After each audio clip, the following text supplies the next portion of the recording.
¿Hay un megasol gigante en el centro de la Vía Láctea? Los científicos pensaban que sí durante un tiempo porque es el lugar más brillante de la galaxia. Tiene millones de estrellas concentradas en una pequeña área. Esta zona es el bulbo galáctico. El bulbo galáctico tiene millones de estrellas más por año luz que cualquier otra parte de la galaxia. Puede ser 10 millones de veces más denso que nuestra parte del vecindario. En algunos casos, las estrellas de esta región están a solo 5 días luz de distancia. Es como si hubiera otra estrella en nuestro sistema solar un poco más lejos que Plutón en una escala espacial.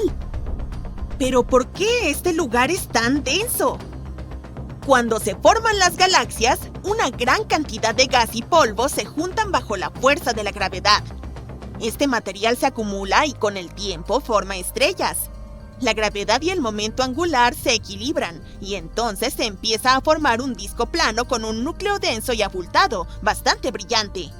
Las estrellas llevan vidas cómodas y una vez que llegan al final, colapsan bajo su enorme peso. Entonces se forma un agujero negro. Los agujeros negros adoran devorar todo a su alrededor y cuanto más comen, más grandes se vuelven. ¿Y qué lugar es mejor para una cena exquisita que el centro de la galaxia, donde todo el material espacial está concentrado? Entonces comienza a consumir el gas y el polvo circundantes, formando un disco de acreción. A medida que este material se desplaza en espiral hacia el agujero negro, se calienta y emite mucha energía, lo que hace que el centro de la galaxia sea aún más brillante. Es por eso que puedes encontrar tanto agujeros negros supermasivos como bulbos galácticos en el centro de todas las galaxias. El bulbo galáctico del centro de la Vía Láctea se asemeja un poco a una elipse. Ese es un bulbo clásico. Las estrellas allí no son como nuestro Sol. Se mueven en todas las direcciones y planos posibles. Además, todas se desplazan a diferentes velocidades. Así que la gravedad enloquece allí, y esto hace que el bulbo parezca una esfera o una elipse. Dado que fueron los primeros en formarse, contienen algunas de las estrellas más antiguas de nuestra galaxia. Pero también hay algunas regiones de formación estelar y muchas estrellas jóvenes y masivas que tienen menos de 100 millones de años. A medida que nos alejamos del centro, las cosas se tranquilizan un poco. Las estrellas comienzan a rotar uniformemente y se vuelven estables. En este momento, la Tierra se encuentra en uno de los brazos espirales de la Vía Láctea llamado Brazo de Orión, bastante lejos del bulbo galáctico. En nuestra parte del vecindario, las estrellas están a unos 4 o 5 años luz de distancia. Esto significa que la mayor parte de una galaxia es en realidad solo espacio negro y vacío. Nuestro agujero negro se llama Sagitario A estrella. Es un monstruo con una masa aproximadamente 4 millones de veces mayor que la de nuestro Sol. También tiene un tamaño de unos 51 millones de kilómetros, casi como la distancia entre Mercurio y el Sol. Pero no te preocupes, no está atrayendo a la Vía Láctea hacia su interior y no nos va a devorar. Estos agujeros negros son en realidad muy pequeños en comparación con toda la galaxia, así que solo pueden consumir lo que está a su alrededor. En este momento, muchas estrellas orbitan Sagitario A estrella. Y aunque emite una gran cantidad de energía, no podemos ver su luz desde la Tierra sin un gran esfuerzo científico. ¿Pero por qué no vemos el centro en sí? El bulbo galáctico es tan brillante que, aunque está a 26.000 años luz de distancia, deberíamos verlo resplandeciendo en nuestro cielo. Sin embargo, no es así. Resulta que todo se debe al polvo espacial. Hay mucho polvo entre nosotros y el núcleo, y absorbe la mayor parte de la luz visible. Solo podemos observar el núcleo galáctico usando otros tipos de luz, como la infrarroja cercana, rayos gamma, etc. La NASA tiene imágenes del núcleo en diferentes tipos de luz y muestran lo increíblemente brillante que es el centro sin el polvo que bloquea nuestra vista. Pero no todas las regiones brillantes están bloqueadas por gas y polvo. Por ejemplo, cuando observamos cúmulos densos como el Messier 13, las estrellas están tan juntas que parecen solo una mancha blanca. La mayoría de nuestros telescopios no pueden separarlas entre sí.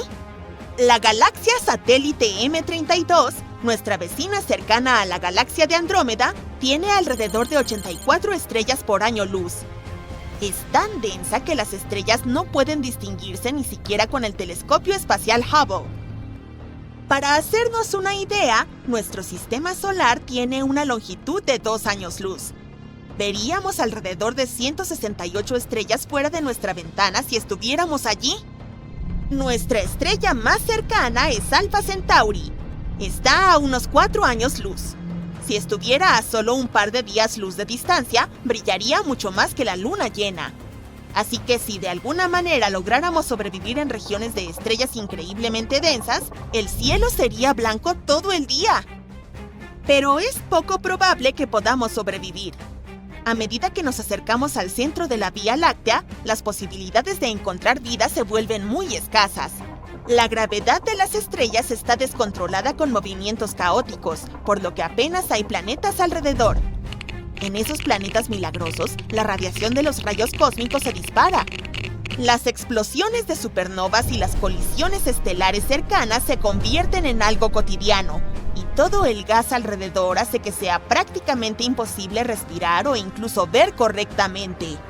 Al mismo tiempo, a medida que nos alejamos más, hay menos estrellas alrededor.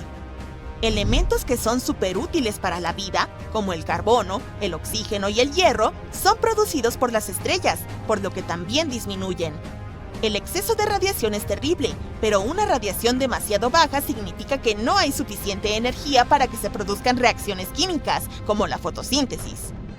Es por eso que, si hay vida extraterrestre, lo más probable es que esté en algún lugar en medio de las galaxias. Pero algunas galaxias obtienen su brillo de un llamado núcleo galáctico activo. Estas son regiones extremadamente energéticas ubicadas en el centro. Brillan mucho más que cualquier estrella imaginable, aunque, en su mayoría, solo dan luz en ciertas partes del espectro electromagnético. El brillo no proviene de las estrellas, sino del disco de acreción que hay alrededor de sus agujeros negros supermasivos. Cuando el material cae lentamente en un agujero negro, se acumula alrededor de él y crea este disco plano y giratorio de gas, polvo y otros materiales.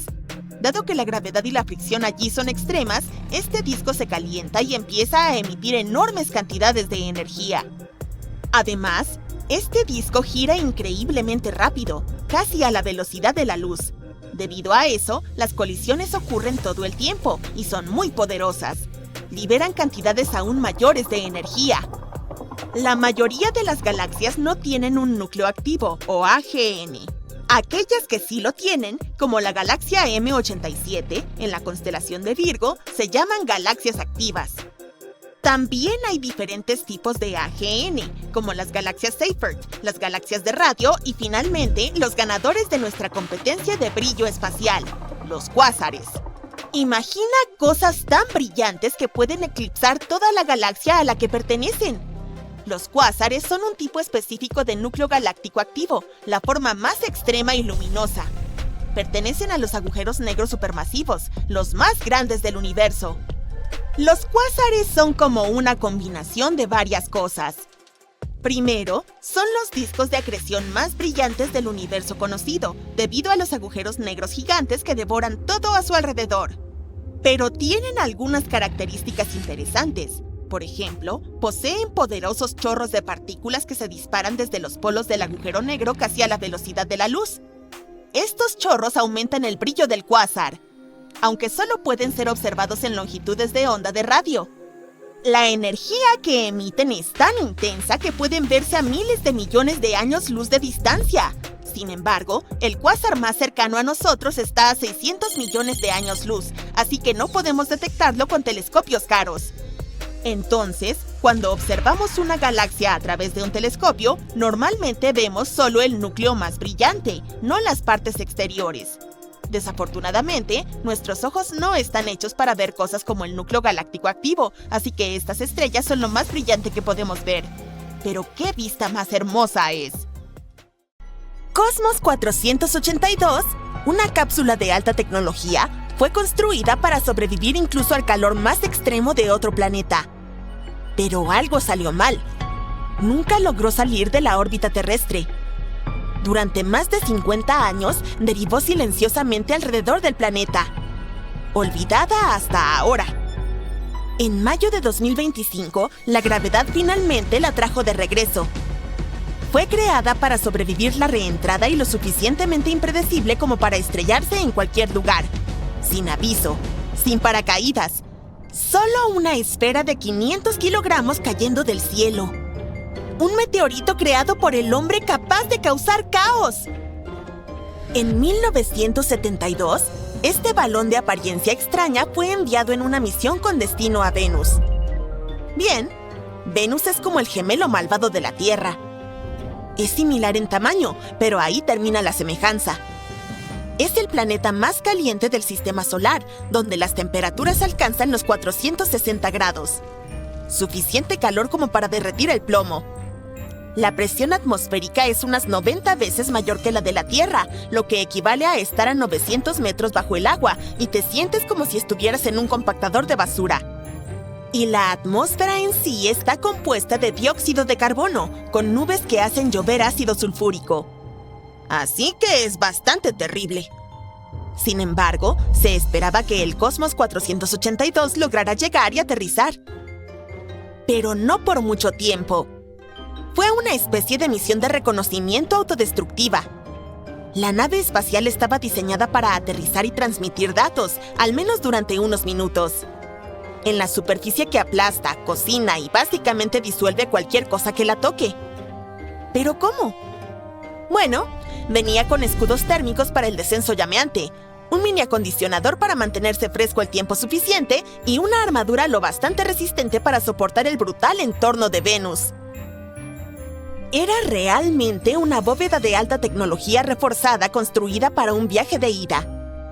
Y esto fue a principios de los años 70, por cierto. Dato curioso, incluso hoy, nunca hemos construido algo que pueda sobrevivir a este tipo de entorno. Tenemos sumergibles de aguas profundas que pueden manejar una gran presión, pero no el calor. Hay cápsulas espaciales que soportan temperaturas extremas, pero solo por unos minutos. Incluso las paredes de los reactores nucleares diseñadas para aguantar grandes presiones se derrumbarían si les cayera ácido de manera incesante. Lo curioso es que el aterrizaje en Venus ya se había logrado en 1970. La Venera 7 se convirtió en la primera nave espacial en aterrizar en otro planeta y transmitir datos a la Tierra. Sobrevivió en la superficie de Venus durante 23 minutos completos antes de derretirse. Demostró que lo imposible era posible, aunque no para el Cosmos 482. Entonces, ¿qué salió mal con Cosmos 482? Siempre hemos imaginado los viajes espaciales como encender la nave, lanzarla y listo. Sin embargo, no funciona así. Primero, con un impulso inicial, la estación hace en órbita terrestre, como meterte en la entrada del espacio. Luego, viene una segunda combustión, un encendido del motor cronometrado con precisión que empuja la nave fuera de la órbita hacia su destino. Cosmos 482 llegó a la órbita de aparcamiento sin problemas. Pero algo salió mal con el segundo impulso. Sin empuje, no hay viaje, por lo que, en lugar de dirigirse a Venus, se quedó dando vueltas alrededor de la Tierra durante los siguientes 50 años. ¿Pero por qué algo se queda atrapado en órbita tanto tiempo? Cuando algo es lanzado al espacio, no solo sube, sino que también está yendo muy rápido hacia el costado. Si lanzas una pelota de béisbol con suficiente fuerza hacia arriba, eventualmente caerá al suelo. Pero si pudieras lanzarla lo suficientemente rápido y la Tierra no estuviera en el camino, seguiría cayendo alrededor del planeta. Eso es lo que significa orbitar. Caer, pero nunca tocar el suelo. La velocidad hacia adelante del objeto se equilibra perfectamente con la gravedad que lo atrae hacia abajo. Para abandonar la Tierra, una nave espacial debe pasar a través de 3 capas. La primera es la órbita terrestre baja, a unas pocas centenas de kilómetros de altura. Aquí es donde los satélites, la estación espacial y toneladas de basura residual orbitan el planeta. Cosmos nunca pasó de este punto. Si el segundo lanzamiento hubiera sido exitoso, habría pasado a través de la órbita terrestre media, donde los satélites GPS circulan. Luego, a 35.000 kilómetros, se encuentra la órbita geoestacionaria, el punto ideal para los informes meteorológicos y la televisión. Así que ahora sabemos cómo terminó Cosmos allí y por qué estuvo orbitando durante tanto tiempo en la órbita baja terrestre. Pero, ¿qué hizo que de repente cambiara de opinión y se precipitara de vuelta? Incluso en la órbita baja, el espacio no está completamente vacío. Todavía hay un poquito de atmósfera que, con el tiempo, actúa como un freno, desacelerando lo suficiente lo que haya allí. Piensa en esa pelota de béisbol que lanzaste de lado tan rápido como para que orbitara la Tierra. Con el tiempo, se desacelerará hasta el punto en que la gravedad tome el control. Sin embargo, la Tierra está protegida por su atmósfera. A medida que los objetos caen de regreso, su velocidad continúa aumentando hasta alcanzar decenas de miles de kilómetros por hora. Cuando te mueves a esa velocidad, el aire se resiste. Esa resistencia crea fricción, y la fricción genera calor. Mucho calor. La superficie de los objetos que caen puede superar los 1600 grados, lo que provoca que se fundan, se hagan añicos o se vaporicen por completo antes de que lleguen al suelo. Por eso los científicos no pierden el sueño por los pequeños desechos. Fragmentos pequeños de satélites viejos e incluso herramientas perdidas durante caminatas espaciales caen todo el tiempo. Se desintegran como estrellas fugaces. Nunca lo notamos. Ahora bien, una pelota de béisbol se desintegra al instante. Pero, ¿qué pasa con una bola gigante diseñada para resistir un aterrizaje en Venus? Por suerte, Cosmos se estrelló en el Océano Índico, al oeste de Yakarta, el 10 de mayo de 2025. El radar lo detectó surcando el cielo, brillando, rompiéndose, calentándose, pero aún lo bastante intacto como para llegar hasta abajo. Y lo hizo, afortunadamente, en un lugar desierto. Sin embargo, ahora que se ha perdido bajo las olas, podemos especular libremente. ¿Cuán real era el peligro? ¿Pudo haber caído en una zona concurrida? Absolutamente. Si esa cápsula de 500 kilogramos hubiera caído sobre una ciudad, podría haber atravesado tejados, destrozado coches o, peor, haber herido gravemente a alguien. Y no habrían sonado sirenas ni alertas. El Cosmos 482 fue lanzado en la década del 70, mucho antes de que existieran el GPS y el rastreo en vivo, así que no había ninguna señal para seguir. No había un sistema de guía adecuado. Los científicos solo podían hacer estimaciones aproximadas sobre dónde podría aterrizar. Así que si hubiera caído en tierra, habría parecido un meteorito. La historia del Cosmos con K tuvo un final feliz. Pero no es lo único allá arriba que podría caer. En 2025, unos 11.700 satélites están activos. Pero hay aproximadamente 14.900 en órbita, lo que significa que más de 3.000 ya no están operativos. Y la basura espacial sigue acumulándose. Los sistemas de seguimiento espacial monitorean más de 40.000 objetos que son más grandes que una pelota de softball, como piezas de satélites viejos y fragmentos de cohetes.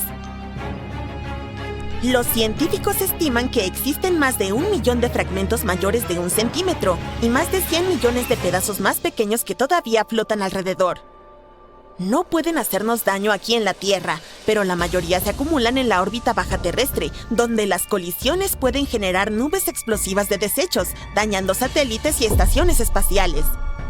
Solo una colisión puede desencadenar una reacción en cadena llamada síndrome de Kessler, donde cada impacto crea más desechos, lo que lleva a más colisiones, hasta que la órbita terrestre se convierte en un campo de demolición. ¿Recuerdas la película Gravedad? Algo así. Y sí, objetos más grandes también caen de la órbita baja. El Cosmos 482 no fue el primer objeto espacial en caer de regreso. En 2016, la Estación Espacial Tiangong-1 perdió contacto y 2 años después regresó a la Tierra, quemándose finalmente sobre el Pacífico. En 2001, la famosa Estación Mir fue derribada intencionalmente. Y antes de eso, En 1991, Salyut 7, otra estación espacial, inesperadamente salió de órbita. La estación de 40 toneladas se desintegró al reingresar y las partes que sobrevivieron se esparcieron por Argentina. Entre otros casos, en 1979, la Skylab de la NASA, la primera estación espacial estadounidense, regresó a la Tierra con un control parcial. Pedazos de ella cayeron en Australia Occidental. Algunos periódicos incluso ofrecieron recompensas en efectivo a quien encontrara un fragmento. Entonces, hemos visto que esto sucedió antes. El cosmos fue solo el último recordatorio. Pero la NASA y otras agencias espaciales piensan en este problema, y la mayoría de las naves espaciales modernas diseñadas para retornar tienen paracaídas, escudos térmicos y sistemas de seguridad integrados para guiarlas de regreso. Pero los satélites que no funcionan y la basura espacial vieja todavía están allá arriba. La próxima vez, un objeto del espacio podría no aterrizar sin daño en el océano. Podría atravesar tu techo mientras ves un video de Genial. Pero no te preocupes. El telescopio espacial Hubble fue puesto en órbita terrestre baja en 1990. Si lo piensas bien, lleva más de 30 años observando diversos objetos espaciales. Debe su nombre al astrónomo Edwin Hubble y fue construido por la NASA. También forma parte de un grupo de aparatos llamados Grandes Observatorios de la NASA, junto con el Observatorio de Rayos Gamma Compton, el Observatorio de Rayos X Chandra y el Telescopio Espacial Spitzer. El Hubble fue construido para explorar el universo y responder a algunas de sus preguntas más importantes, como por ejemplo, cómo se forman y evolucionan las galaxias y cómo ha cambiado el propio espacio a lo largo del tiempo. El telescopio ha realizado muchos descubrimientos importantes, entre los que se incluyen la prueba de la existencia de la materia oscura y la ayuda para determinar el ritmo de expansión del universo. Una de las imágenes más famosas tomadas por él es la de los pilares de la creación. Es una foto de una región de la nebulosa del Águila donde nacen nuevas estrellas. Tomada en 1995, muestra enormes pilares de gas y polvo que se elevan sobre la nebulosa y se han convertido en una de las imágenes más icónicas del universo. El Hubble sigue funcionando y realizando importantes descubrimientos científicos, a pesar de algunas dificultades técnicas iniciales. En 1993 se descubrió un problema en su espejo principal que afectaba a su capacidad para enfocar la luz correctamente. Y en 1994 se envió una misión de reparación al telescopio para solucionar el problema. Desde entonces ha seguido funcionando perfectamente. Uno de los descubrimientos más interesantes realizados por este asombroso telescopio es en realidad bastante reciente. Un informe basado en los datos del Hubble muestra que existe un tenue resplandor en el espacio alrededor del sistema solar que no puede explicarse por nada de lo que sabemos que existe. Como aún no han averiguado la fuente, los astrónomos llaman a este misterioso resplandor luz fantasma. Sabemos que no procede de las estrellas o galaxias cercanas al sistema solar, tampoco proviene del polvo que hay en él. Los investigadores no están seguros de cuál es la fuente de la luz, pero creen que podría tratarse de diminutas partículas de polvo y hielo dejadas por cometas. Pero es solo una teoría que no ha sido confirmada. Cuando estudiamos el universo, a menudo encontramos cosas brillantes como planetas, estrellas y galaxias, pero de vez en cuando descubrimos luz procedente de lugares donde no esperábamos verla, como entre los planetas. Esta puede provenir de las profundidades de nuestro sistema solar y puede tratarse de un fenómeno nuevo que no se haya estudiado antes. En otras palabras, puede haber algo en el centro de nuestra galaxia que produzca mucha luz. La nave espacial Voyager 1 también captó imágenes que muestran una gran cantidad de luz procedente del borde de nuestro sistema solar. Pero, ¿cómo es que no nos habíamos dado cuenta hasta ahora?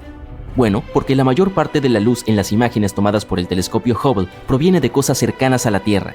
Pero la gente suele ignorarla porque está interesada en cosas como estrellas y galaxias que están más lejos. En realidad, nunca nos hemos fijado en la cantidad de luz que hay en el universo y de dónde procede. Los científicos han estado utilizando el Hubble para encontrar galaxias débiles que podrían haber pasado desapercibidas anteriormente y que podrían ser la fuente de este tenue resplandor. Descubrieron que no hay suficientes galaxias de este tipo para explicar la luz extra en el cielo. Sin embargo, no es mucha luz, es como el resplandor de 10 luciérnagas. Pero no por ello es menos importante, demuestra que quizá estemos pasando algo por alto. Veamos otros descubrimientos importantes que hemos hecho con la ayuda del Hubble. Como la materia oscura, que no podemos ver pero sabemos que está ahí por su efecto en la gravedad. Constituye cerca del 23% del universo. Observando cómo afecta a la luz, el Hubble ayudó a hacer mapas en 3D de dónde está la materia oscura. Ellos mostraron que esta parece volverse más brumosa con el tiempo, lo que significa que se comporta de manera muy similar a como lo hace la gravedad. El Hubble también halló 2 nuevas lunas alrededor de Plutón, Nix e Hydra, y estudió la cambiante superficie del planeta enano. Además descubrió la masa del planeta Eris, que es mayor que Plutón. Esto ayudó a los científicos a darse cuenta de que podría haber objetos similares en el cinturón de Kuiper, una región fuera de nuestro sistema solar. Esto llevó a reclasificar a Plutón como planeta enano. Y nuevas observaciones de estos objetos lejanos podrían ayudarnos a comprender la evolución de nuestro sistema solar. Los estallidos de rayos gamma son las explosiones más potentes del universo, y durante mucho tiempo nadie supo de dónde procedían. El Hubble nos ayudó a descubrir que estos ocurrían en galaxias que generaban muchas estrellas y tenían pocos elementos pesados. Esto sugiere que los estallidos de rayos gamma se producen cuando grandes estrellas colapsan en agujeros negros. Estas tienen muchas estrellas grandes que se desintegran rápidamente, y las que hay allí no tienen muchos elementos pesados, por lo que pueden convertirse en agujeros negros. En 1994, el cometa Shoemaker-Levy 9 colisionó con Júpiter. El Hubble captó el acontecimiento con todo detalle, como un periodista ingenioso. El impacto rompió el cometa en un montón de trozos pequeños, lo que dio lugar a otras 21 colisiones visibles. La mayor colisión creó una bola de fuego y una mancha oscura en la superficie del planeta. Las observaciones del Hubble no solo despertaron el interés del público por los impactos cósmicos, sino que también proporcionaron nuevos conocimientos sobre la atmósfera del planeta más grande de nuestro sistema solar. Ahora, para avanzar en nuestra lista de descubrimientos realizados por el Hubble, también tenemos que hablar de los agujeros negros. Son puntos en el espacio donde la gravedad tiene tanta fuerza que ni siquiera la luz puede escapar de ella. Es tan fuerte que la materia queda comprimida en un espacio muy pequeño. Sabemos que esto puede ocurrir cuando una estrella, como el Sol, se acerca al final de su vida. Al principio, el hidrógeno de esta se enciende en su núcleo, denso y caliente. Debido a la gravedad, intenta atraer su propia masa hacia un punto diminuto. Mientras disponga de la energía generada por la fusión del hidrógeno, también empujará hacia el exterior. Si lo vemos así, la vida de una estrella depende de un delicado equilibrio entre estas fuerzas y puede durar millones o incluso miles de millones de años. Pero una vez agotada esa energía, la única fuerza que queda es la de la gravedad. Así, algunas estrellas se convierten en agujeros negros. Como la propia luz no puede escapar de su atracción, no podemos visualizarlos. Para el ojo humano son invisibles. Necesitamos herramientas especiales y telescopios únicos que nos ayuden a señalarlos en el universo. El Hubble descubrió que la mayoría de las galaxias con una protuberancia central de estrellas probablemente tienen agujeros negros supermasivos. También observó una fuerte conexión entre los tamaños de estos y sus galaxias anfitrionas, lo que podría ayudarnos a comprender cómo ha cambiado el universo a lo largo del tiempo. Entonces, ¿qué es un agujero negro supermasivo?, podrías preguntarte. Adelante, pregunta. Se trata de un agujero negro muy grande que suele encontrarse en el centro de una galaxia. Es millones o incluso miles de millones de veces más masivo que el Sol, y es tan poderoso que puede tragarse estrellas e incluso galaxias enteras. Los científicos siguen explorando estos misteriosos objetos, pero creen que desempeñan un papel crucial en la formación y evolución de las galaxias. Antes del Hubble, no sabíamos realmente cuántos años tenía el universo. A menudo se producían extrañas paradojas, como la de que las estrellas descubiertas por los astrónomos eran más viejas que el propio cosmos. Pero, al calcular la velocidad aproximada a la que éste se expande, el Hubble nos ayudó a acotar su edad, unos 13.750 millones de años. Tratar de averiguar la edad exacta del universo es una cuestión importante. La mayoría de los astrónomos piensan que no ha existido siempre, sino que apareció en una bola de fuego muy caliente y densa llamada Big Bang. Como sea, yo no existía en ese entonces. Adivina el acertijo. Se mueve a 8 kilómetros por segundo. Da una vuelta alrededor de la Tierra cada 90 minutos. En 24 horas ve 16 amaneceres y atardeceres. También observa muchos fenómenos extraños como gigantescos símbolos extraños escritos en un desierto. Probablemente ya sepas qué es. La Estación Espacial Internacional. Hay muchas cosas que no notamos aquí en la Tierra, pero si tomamos distancia veremos que ocurren cosas bastante extrañas en el planeta. Con mayor frecuencia los astronautas notan estos misterios, y recientemente han visto patrones extraños en una zona desierta de Túnez. No son como los falsos círculos en los cultivos que fueron populares a principios de los años 2000. Podrías pensar que estos extraños jeroglíficos tienen un origen extraterrestre. Son bastante grandes, por eso los astronautas pudieron verlos desde el espacio. Pero, ¿por qué no habla nadie de ellos en la Tierra? ¿Saben los tunecinos lo que está pasando allí? En muchas películas y en la vida real, las organizaciones secretas ocultan información sobre los temas extraterrestres. También habrás notado que la mayoría de los videos sobre fenómenos extraños filmados por testigos presenciales tienen una calidad terrible, como si el operador siempre estuviera filmando con una vieja cámara VHS. Pero en el caso de la EEI, todo es diferente. Los misteriosos símbolos fueron captados con una cámara 4K montada a bordo de la EEI, y el propietario de esta cámara es Zen Corporation Ltd, que ofrece transmisión de video desde el espacio a individuos y empresas. ¿Y sabes cuál es el principio de esta empresa? Ellos se esfuerzan por hacer que los datos espaciales sean útiles y accesibles al público. Gracias a la alta calidad del video y su acceso abierto, el misterio de la tecnología extraterrestre ha sido resuelto. ¿Sabes qué es? Piensa por ti mismo y observa otros fenómenos extraños que los astronautas han visto. Quizás los siguientes acertijos te lleven a la respuesta correcta, pero si no lo logras, obtendrás la respuesta al final del video. Te presento al astronauta de la NASA, Matthew Dominic. Le gusta tomar fotografías desde la EEI y publicarlas en Internet. Después de 6 meses de trabajar en la órbita terrestre, compartió con nosotros un fenómeno misterioso. Se puede ver gran parte de Asia desde una altitud de unos 400 kilómetros. Hay destellos de relámpagos, luces de ciudades y un extraño resplandor rojo. Dominic admitió que no estaba seguro de su origen, considerando que este resplandor es visible desde una distancia tan larga, debe ser algo grande. Intenta adivinarlo. Aquí tienes una pista. Quizás los calamares son los culpables de este extraño efecto visual. Pero no es un kraken gigante resplandeciente. Encontrarás la respuesta al final. El siguiente fenómeno no ocurrió en la Tierra, sino por encima de ella. Observa este resplandor dorado rojizo en la atmósfera. La EEI tomó esta foto mientras volaba sobre el Océano Pacífico al noreste de Papúa Nueva Guinea. Si crees que es oro pulverizado, estás equivocado. Tal vez sea el enigma más difícil de este video. ¿Sabes algo de química, física y astronomía? Si no, es poco probable que puedas responder este acertijo. Espera, pronto obtendrás la respuesta. Esta foto fue tomada por un astronauta de la EEI durante un vuelo sobre el sudeste asiático en 2021. 2 esferas azules brillantes aparecieron en la oscura y levemente ominosa atmósfera de la Tierra. Una chispeaba sobre el Golfo de Tailandia y la otra resplandecía cerca del Mar de la China Meridional. La dificultad para resolver este fenómeno radica en el hecho de que no está sucediendo uno, sino 2 fenómenos. ¿Relámpagos? ¿Reflejo de la luz de la luna sobre partículas de hielo? ¿Naves espaciales de otro planeta? ¿Qué crees que es? ¿Quieres obtener una respuesta? Espera un poco. Entonces, el primer misterio son esos curiosos jeroglíficos en el desierto. ¿Tienes alguna idea? Debo advertirte algo. La verdad sobre este fenómeno puede decepcionarte un poco. No son símbolos hechos por una civilización extraterrestre, son patrones agrícolas. Alguien simplemente aró la tierra y plantó vegetales. No es raro abajo, pero desde arriba parece un idioma desconocido o un cifrado. Entonces el siguiente misterio es la luz roja. Algunos usuarios de internet dijeron que podría haber sido un volcán en erupción. Otros sugirieron que los barcos comerciales emiten una luz roja para atrapar calamares. Los pescadores usan este color para atraer a las criaturas marinas, así que tal vez era una cacería del calamar gigante. Un usuario afirmó que esas luces rojas pertenecían a una flota pesquera gigante, y su luz roja puede verse en otras imágenes nocturnas tomadas por algunos satélites.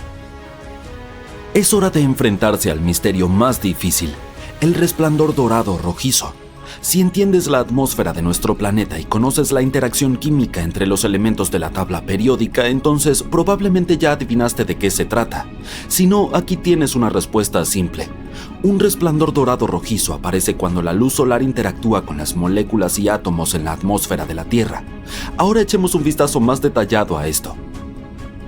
La luz ultravioleta incide sobre moléculas como oxígeno, ozono, sodio y nitrógeno.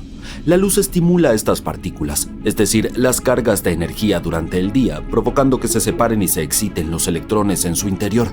Luego, estas partículas cargadas chocan entre sí y liberan energía. Como resultado de este proceso aparece un resplandor hipnotizante. Es principalmente el oxígeno el que le da el color rojo a este resplandor. La luz dorada aparece debido a las partículas de sodio. Los científicos dividen este fenómeno en 3 categorías: resplandor diurno, resplandor crepuscular y resplandor nocturno. Dependiendo de la iluminación de la atmósfera por la luz solar y la posición del observador, estas luces tienen características únicas.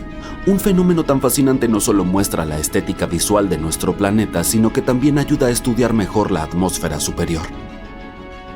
Y finalmente la respuesta al cuarto acertijo. Tenemos 2 luces azules, ambas de naturalezas distintas. Vamos a tratar con la primera. La luz azul sobre el Golfo de Tailandia fue causada por una tormenta eléctrica, pero no es tan simple. Si observas la Tierra desde la EEI, puede que no siempre veas destellos de rayos durante las tormentas eléctricas, porque generalmente están ocultos por las nubes. Esta vez el fotógrafo de la EEI tuvo suerte. Hubo una brecha en las nubes. El rayo iluminó las paredes circundantes de esta nube y produjo este anillo resplandeciente azul. ¿Sabías que una tormenta eléctrica azul no es el fenómeno más raro en el cielo? También pueden aparecer relámpagos rojos, llamados duendes. Se producen por encima de las nubes durante un rayo común y se extienden hasta una altura de decenas de kilómetros. Por eso es difícil para nosotros verlos desde el suelo. Los duendes también pueden extenderse hacia arriba a lo largo de la trayectoria de un cono estrecho como abanicos, y en ese momento pueden brillar con luz azul. Otro fenómeno interesante son otro tipo de duendes. Son destellos de luz gigantes que se expanden en forma de panqueque. Pueden abarcar miles de kilómetros y también aparecen durante las tormentas eléctricas. Ver estos panqueques es bastante difícil porque existen por menos de una milésima de segundo. Pero, ¿qué pasa con el segundo resplandor? Aquí las cosas se complican un poco más. La razón de este destello azul es la luna. Nos parece que nuestro satélite brilla por sí mismo en la noche, pero solo refleja la luz del sol. La luz de la luna pasa a través de la atmósfera y la magia ocurre. Vemos un cielo azul durante el día porque los rayos del sol se dispersan en la atmósfera. Es como si pasaran por filtros especiales. La luz reflejada por la luna también se dispersa, pasa a través de estos filtros y se vuelve azul. Pero ¿por qué no vemos este resplandor por la noche? Porque es demasiado débil en comparación con el resplandor diurno del sol. Sin embargo, desde un cierto ángulo y a una cierta altura se puede ver esta luz de luna azul. Los astronautas de la EEI lograron captar esta dispersión. Es como convertir el cielo en azul, solo que en una versión más pequeña. Pero, ¿por qué azul? La luz se compone de diferentes colores y cada uno tiene su propia longitud de onda. El azul tiene la longitud de onda más corta, por lo que es más fácil de dispersar.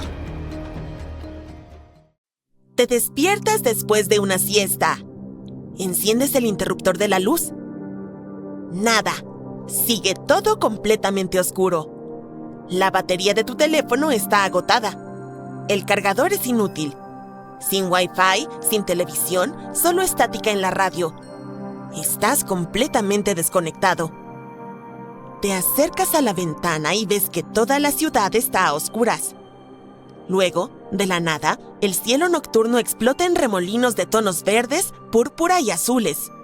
Es una aurora boreal en un lugar donde nunca debería suceder. Entonces, ¿qué está pasando?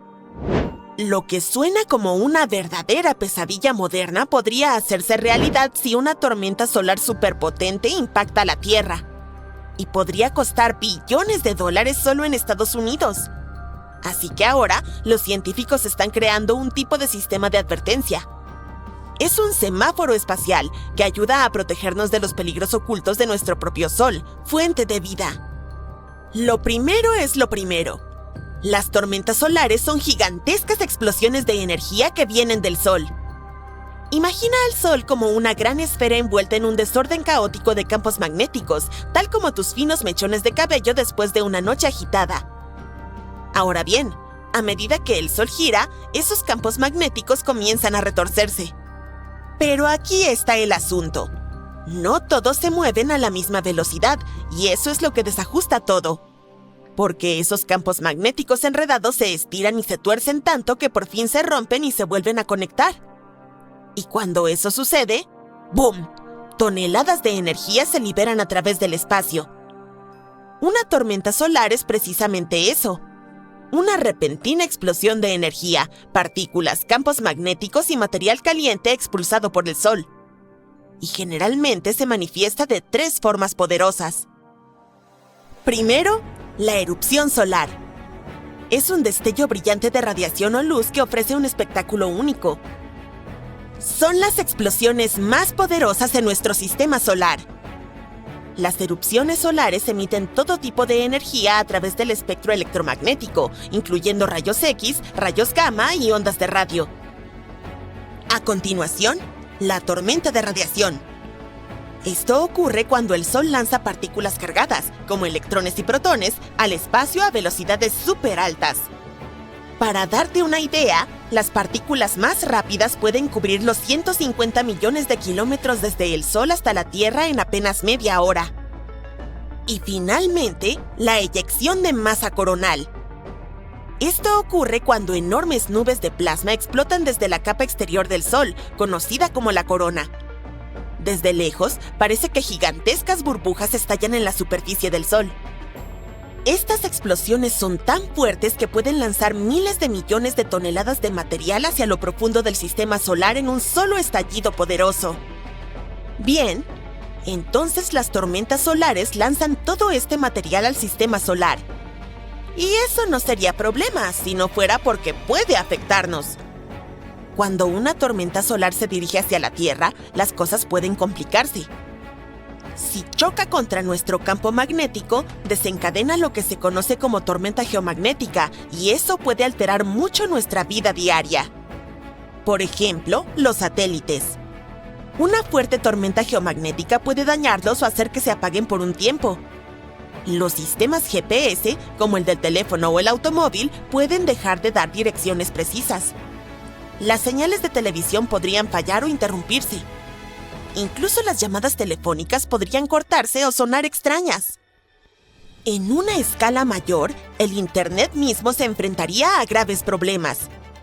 Si los proveedores de servicio fallan, todos los sistemas que dependen de la web para mantenerse conectados podrían dejar de comunicarse entre sí. Eso dejaría a innumerables personas y empresas completamente fuera de línea. Los expertos dicen que este tipo de escenario de apocalipsis del Internet podría costar desde $600,000 millones hasta la sorprendente cifra de $2,6 billones en daños, y eso solo en los Estados Unidos. La comunicación por radio también podría verse afectada. Y eso es realmente importante, porque durante un gran apagón suele ser una de las pocas formas en que aún podemos recibir noticias. Pero el problema no termina ahí. También puede interferir con los vuelos en todo el mundo. Y para las personas comunes, eso podría significar aviones en tierra, viajes retrasados y total confusión en los aeropuertos. También podría enviar un flujo adicional de corriente eléctrica a través de las líneas eléctricas. Este repentino aumento recargaría los transformadores y dejaría fuera de servicio el suministro eléctrico. Esta no es una situación hipotética. Realmente ocurrió en Canadá ya por 1989, por ejemplo. Una tormenta solar dejó a toda la provincia de Quebec sumida en la oscuridad durante 9 horas seguidas. Aunque las poderosas tormentas solares no impactan en la Tierra con frecuencia, pueden hacerlo, y de hecho, sucede. Una ocurrió en mayo de 2024. Tal vez recuerdes las noticias. Las redes sociales se llenaron de fotos y videos de extrañas auroras que iluminaban el cielo en tonos de verde, rojo y azul. Pero lo sorprendente es que estas auroras aparecieron en lugares donde no deberían estar. Los habitantes de países como Brasil, Sudáfrica, Turquía, Corea del Sur, España y muchos otros pudieron ver este impresionante espectáculo celestial por primera vez en su vida. Y todo eso sucedió debido a una tormenta solar. La tormenta de Gannon. Sí, cuando una tormenta solar es lo suficientemente fuerte, empuja las auroras mucho más allá de sus zonas habituales, haciéndolas visibles en lugares cercanos al Ecuador. Aunque aún se consideran raras, las poderosas tormentas geomagnéticas están ocurriendo cada vez con mayor frecuencia. Esto se debe a que el Sol está pasando por lo que se llama el máximo solar. Básicamente, es un pico en la actividad solar que ocurre cada 11 años. Entonces, ¿cuándo nos golpeará la próxima gran tormenta solar? Bueno, tal vez muy pronto. La NASA dice que podría suceder en algún momento de 2025. Podría ocurrir la próxima semana, o tal vez dentro de unos meses. Pero aquí está la parte complicada. Nadie sabe exactamente cuándo sucederá. Es difícil de predecir porque el Sol es complejo y está en constante cambio. Por lo tanto, hay mucha incertidumbre sobre la velocidad y dirección de las tormentas solares. Por eso tenemos satélites flotando a 1.600.000 kilómetros de la Tierra para vigilarlas. Pero aquí está el problema. Cuando ocurre una gran explosión solar, puede llegar a la Tierra en solo un día. Y dado que nuestros satélites aún están bastante cerca de nosotros, recién nos enteramos de lo importante, como la dirección de la explosión magnética, tal vez una hora antes de que nos alcance. Eso deja muy poco tiempo para actuar. Es muy difícil preparar y proteger las cosas de las que dependemos todos los días, como las líneas eléctricas, el servicio de internet, las redes telefónicas y los satélites que vuelan por encima de nosotros. Así que solo nos queda esperar lo mejor. Y eso nos lleva de vuelta a por qué necesitamos un sistema de semáforo para protegernos de las tormentas solares. El objetivo principal del proyecto Pager no es solo predecir cuándo podría ocurrir una tormenta, sino también entender cuán grave podría llegar a ser y qué tipo de daño podría ocasionar aquí en la Tierra. Este semáforo será un algoritmo. Recogerá información de telescopios que observan el Sol y de satélites que orbitan la Tierra. Luego, ingresará esos datos en modelos avanzados. Estos modelos pueden predecir cuánta radiación hay en el espacio, cómo podría afectar a las naves espaciales y qué tipo de impacto podría tener en la Tierra. Esto también ayudará a los operadores de satélites a decidir si las condiciones espaciales son seguras o no. Así como el pronóstico del tiempo local te indica si podrías necesitar un paraguas, este sistema hará lo mismo para los satélites, advirtiéndoles cuándo es mejor apagarse o mantenerse protegidos. Pero la idea principal es que esta tecnología podría alertarnos mucho antes sobre los peligros provenientes del Sol. Con estos cálculos de semáforo, podríamos saber cuándo se aproxima una tormenta solar y cuán fuerte será, con hasta 2 días de anticipación. Eso es muy importante, porque finalmente nos dará la oportunidad de estar mejor preparados para la próxima.